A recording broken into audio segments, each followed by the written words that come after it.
If you're a big fan of the Ross O'Carroll Kelly series of books written by Paul Howard, you'll be aware that Paul wrote and launched Ross's final novel, Don't Look Back in Ongar, last year.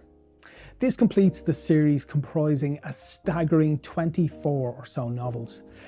Now, in 2019, I was asked to record the absolute genius that is Rory Nolan reading the audiobook version of the new Schmidt Happens novel, which was the first in the series to have the audiobook treatment.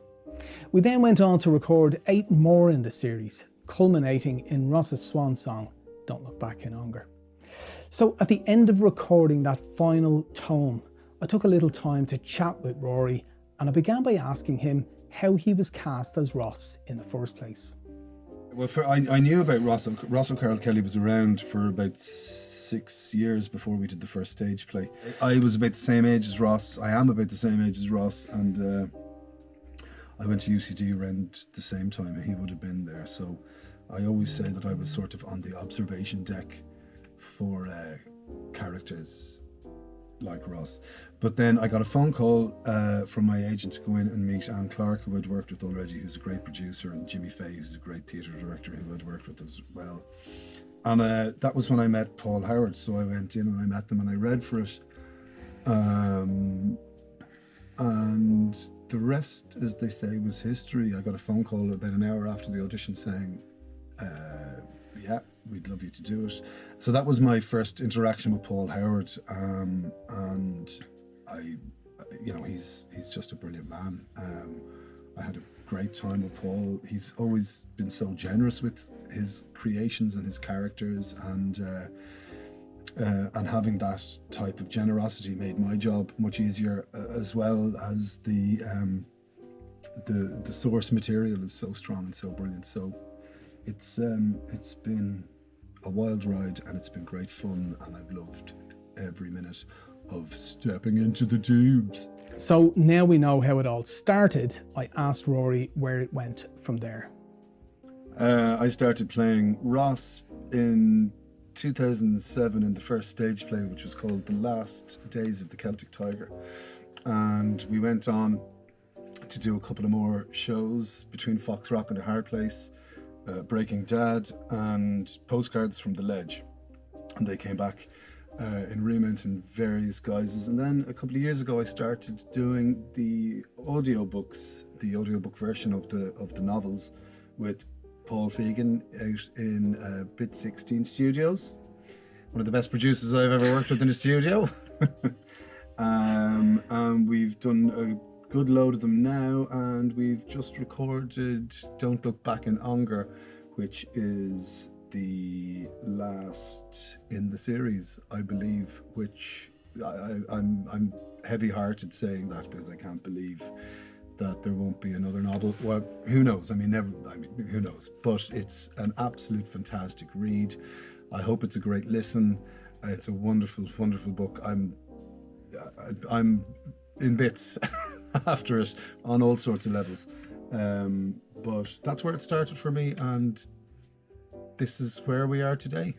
So after playing Ross on stage and across several audiobooks, I asked Rory if he had a favourite character in Ross's world. I don't know. Well, it's hard to look past Ross, you know. The core group of the family, Charles and Fionnuala, Ronan and Honor. I suppose I have a particular affinity with Honor. I love voicing Honor because she's just so pinched, and she's so... she's such a brilliant character. They're all brilliant characters. I love doing them all. So I don't really have one. And then of course I love doing the incidental characters. I love doing the variations of the lads, his friends, from Oisin to JP to Christian to Fionn. So they're all fun to do, and I actually love the scenes when we're recording where there's a big load of characters talking to each other all at the same time, because it's just good fun. And of course, the gags are brilliant, the setup is brilliant, the characters are fantastic, but the story is just terrific. Everyone has a treat in store. And I second that. Don't Look Back in Ongar has been out about 6 months, and in addition to being really funny, it cleverly ties up all the loose ends and draws a very neat line under the Ross O'Carroll Kelly saga. But is it Rory's favourite, or does he have a favourite? I don't know if I can pick a favourite. I mean, every time I read them, I think this one is better than the last. You know, they just get better and better. They do in my head, or, you know, the stories, you know, and there's recurring themes that happen and recurring stories. They're hilarious. I loved Braywatch. I loved Schmidt Happens. And Don't Look Back in Ongar. I mean, I love them all. I can't pick, you know, they're fantastic and they're great fun to do. And yeah, it's been an absolute privilege. And it really has been a privilege. Paul's writing has given me and Rory about 45 days in the studio. And while it's intensive and demanding work, especially for Rory having to voice tens of diverse characters, we've had an absolute ball and will be forever grateful. With that in mind, what has it been like saying goodbye to all those characters? It's way more emotional than I thought it was going to be. I will miss them like you wouldn't believe. It's easy, you know. It's easy to do them because Paul's writing is so brilliant. It's so funny and it's so visual and it's so clever, and he's a gorgeous writer anyway. But the book is so wonderful and so funny and so brilliant on so many levels that it makes my job really easy. The only hard part, as I've said before, is that we have to keep stopping because we're laughing so much. But it's been a great joy voicing them. And I'm sure you'll agree, it's been a great joy listening to Rory voice them. I finished the interview by asking him if he had any final message for Paul Howard. I wish I could say keep them coming, but that's up to you. You're a genius. You're the main man. They're amazing. Thanks for having me as part of the world. I'm going to get emotional now, so stop.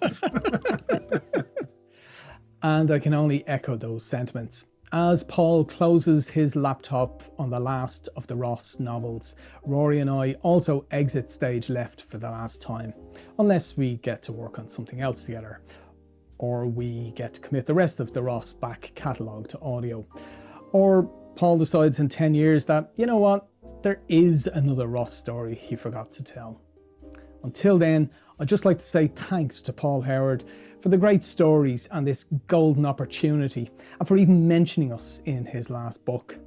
Thanks to Rory Nolan for his acting brilliance and for being a complete gentleman during every recording. And thanks to Penguin Ireland and Penguin Random House UK for the commissions. I am truly grateful.